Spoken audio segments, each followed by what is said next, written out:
Naglibot-libot ako doon sa tinatawag nilang downtown ng bayan kung saan malapit sa aming eskwelahan.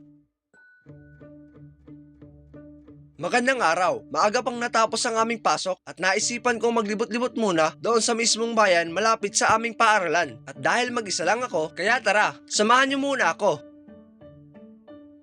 At dahan-dahan na akong pumunta sa mismong pupuntahan natin dahil kadalasan sa mga oras na ito ay napakadami pang mga motorista na nasa daan. Doon lang tayo maglalakad-lakad malapit sa town plaza ng bayan. Pero bago ang lahat, bumili muna ako ng makakain dahil nga nag-crave ako sa ice cream.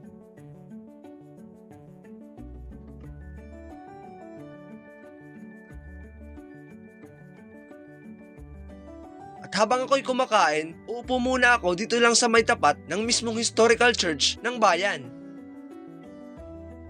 Ito nga pala ang dati nilang tinatawag